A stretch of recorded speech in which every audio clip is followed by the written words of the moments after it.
Hi, Adya. I've been working in a new age metaphysical bookstore for years, and I've noticed lately that many attitudes and beliefs in this realm reflect a hidden arrogance and subtle judgment. I myself have noticed where I am guilty, in quotes, of having the ego hijack the spiritual path. It's been quite a shocker. I'm having difficulties with relating to others and myself with seeing so many glorious delusions crumble away, and not sure how things are going to unfold on a personal, professional, and relatedness level. I'm having a hard time being humbled when it feels like a shock, and I want to fight the process.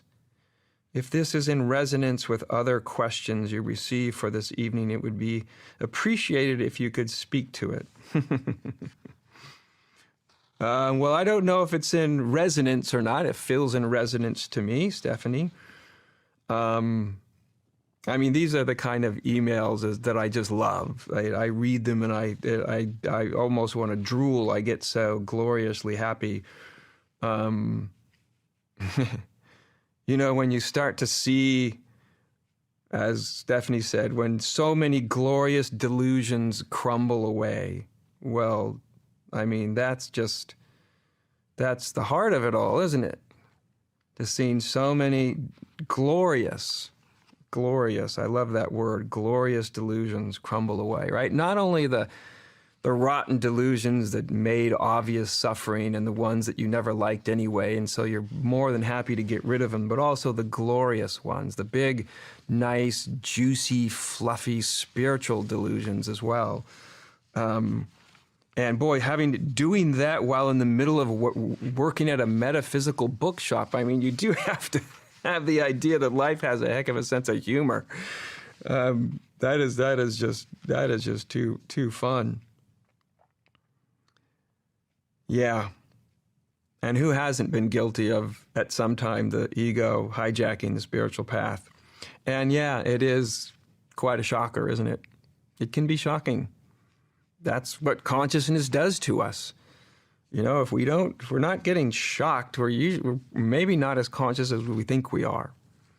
Because often becoming more conscious, one of the tip-offs that we're becoming more conscious is that we're being shocked by our former state of unconsciousness.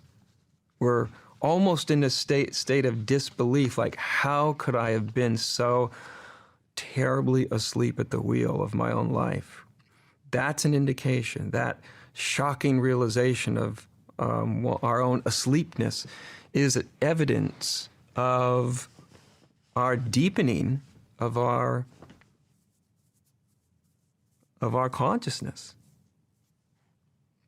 So in a certain sense, you know, to be shocked by the glorious delusions crumbling away is, well, it may not be the funnest thing in the world, although it can be fun, actually, if you just get rid of the resistance and stop avoiding being humbled. Then to have a glorious delusion crumble away doesn't necessarily have to be painful or even terribly shocking if you're just, that's part of the love of truth, right? In fact, that's the path to truth. The path to truth is having our glorious delusions crumble away. Until that happens, it is literally impossible to realize truth. Truth is what's left when all of our glorious delusions have crumbled away. It's what's left. It's not some cherry we pick off a tree, some thing called the truth. It's truth is the absence of being gloriously deluded. So in one sense, truth, even reality, it can only be defined really in negative terms. Because as soon as you say something positive, you limit it. I suppose if you, even by saying negative terms, you limit it as well, but I think the negative way of looking at it is a bit more, even though people don't like it as much, it's something more breathable, it's more porous, right? If you look at it and you say, well, one way of defining truth is the absence of delusion. That's a negative way of stating it. It's not nice and fuzzy, you know. It's not saying like the truth is that all things are unified in one glorious lump of being or something. You know, that's nice, and it's, but as far as it being useful, if you state truth and reality in positive terms, it's no longer useful, because then someone hears it, and if they like it, they grab onto the idea of it, and then it just becomes another one of their glorious delusions. You can delude yourself with truth. You can delude yourself with the awakening of truth, not just your idea of truth, but your actual awakening to reality. You can easily delude yourself and use the truth to do it. An example is probably the most dangerous part of any deep spiritual awakening ever, any form of deep revelation, life-altering, course-changing revelation. The danger of it, the most dangerous thing in it is inflation. You get inflated. You get some version of, well, look at me. Look at how nice and glorious and enlightened and, you know, truth-soaked I am. And right there, you can use your experience of truth to delude yourself. You try to own it, possess it. That's what inflation is when you try to own and possess a truth that is you, but simultaneously is always bigger than you. Both at the same time. So, Stephanie, my only advice would be trust in the process. It seems to be going wondrously well, actually. If you're having many of your glorious delusions crumbling away, well, what more do you want than that? Like, that's not that that's maybe all you want, but that's not something that you want to get in the way of. And like you said, you're not sure how things are going to unfold on a personal, professional, and relatedness level. You're right. You're not going to be able to know. You can't know. Let that process complete itself. Let it run its course. Right? That's spirituality. Being exposing untruth in oneself. That's what spirituality is in its true sense. The rest is just a bunch of really nice feeling, nice sounding, sleep-inducing ideas and beliefs that may sound very otherworldly and cosmic and all of that, but they often don't do what needs to be done, which is wake people up. A bunch of nice ideas do not wake us up. They generally put us back to sleep because we get inflated. You know, you read something and your mind decides that's it, that's reality.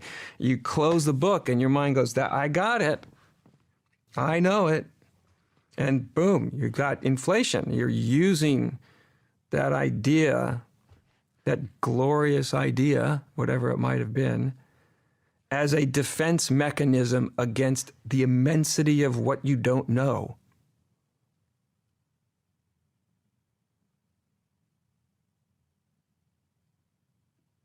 And that's like sort of spirituality's fraudulent cousin or something.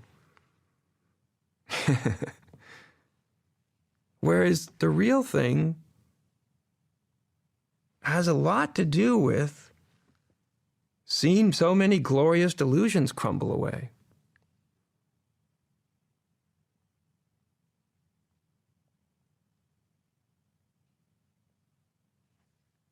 That's the path. there's a path, that would be the path. That is the only path. If that doesn't happen, there is no awakening. There is no enlightenment unless glorious delusions do not crumble away. If they do not crumble away, there is no such thing then as enlightenment, let's say. Enlightenment comes at the cost of thousands of glorious delusions.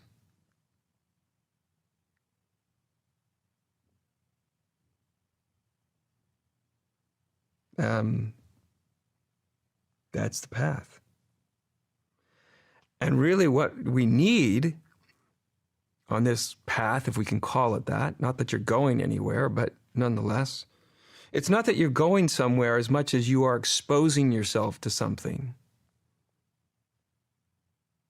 You're exposing yourself to something called consciousness in the form of truth. So the more conscious we become, the more we realize how unconscious we were. And sometimes the more conscious we become, the more we realize how unconscious we are in the present. Because you have to have a certain level of consciousness to recognize how unconscious you are. Right? You have to get to a certain level of consciousness before you even recognize that, before you're willing to let yourself recognize it. And then when you recognize it, it takes a lot of consciousness to continue to let it happen, to continue to let yourself become more and more conscious, which is usually more and more unconsciousness falling away, more and more glorious delusions disappearing, and the more that they disappear, the more consciousness, I guess you could say, that there is. That's the path. That's the path. And what really helps that path is when you find or come upon the willingness to sustain that degree of insecurity, I guess you could say, uncomfortability. Because certainly at the beginning, to have all this stuff falling away and seen through your own glorious delusions, at the beginning, it's not easy. It's not nice. It's not pleasant, although there is usually underneath it some positive sense of kind of adventure, like something intrinsically starts to feel like, God, I'm onto something here. I don't know what I'm onto, but I just feel I'm onto something. And I have to follow this through. I have to let this happen to find out what my intuition tells me I'm onto. Does that make sense? And so there is a positive aspect, even when you're in this crumbling away of your delusions. But the more experience you get with it, actually the game shifts where you want to see through your glorious delusions. You can even delight in it. You know, the only reason when we see how wrong we were, the only reason when we're like, oh God, I'm in regret and I can't believe that, is because you're in resistance. When there's really no resistance, number one, the delusions can fall very, very quickly when there's no resistance to them doing so, but also that it doesn't have to feel like this difficult ripping apart of everything you thought you knew. That's just the experience of resistance. And without that, even seeing some of your most glorious delusions fall away doesn't have to be necessarily negative or even challenging. It can be a heck of a relief. And in the end, it is a total relief.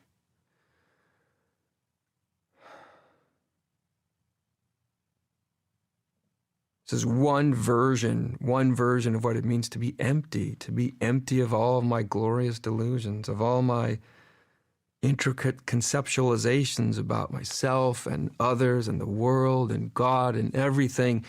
There was just one idea piled onto another, and to be relieved of it all, is part of the great buoyancy of what it is to be spiritually awake.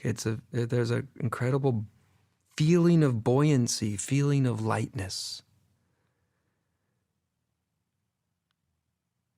Because you're not carrying this whole sordid edifice of, well, as Stephanie says, of glorious delusions with you.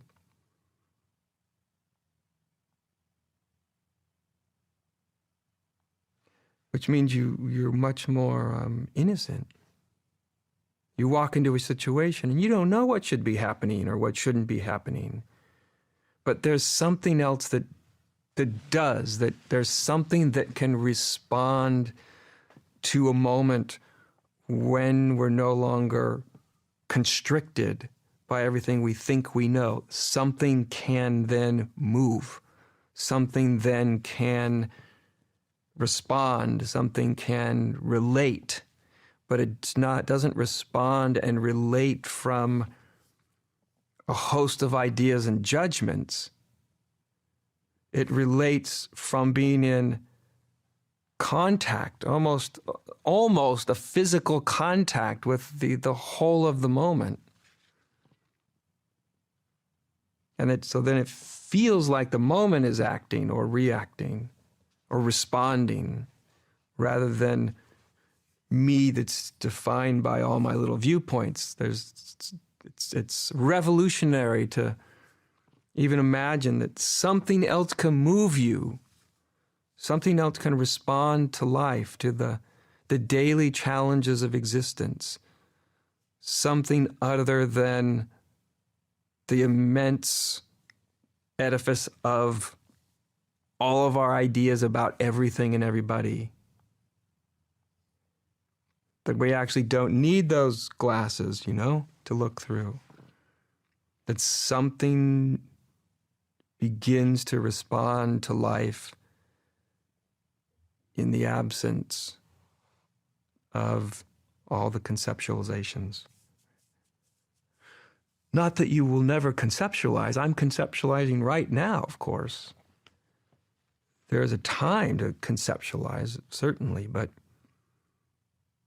to walk around and to have your whole being basically hijacked by a whole host of conditioned conceptions is not to be using your mind, it is to be used by your mind. So we do have a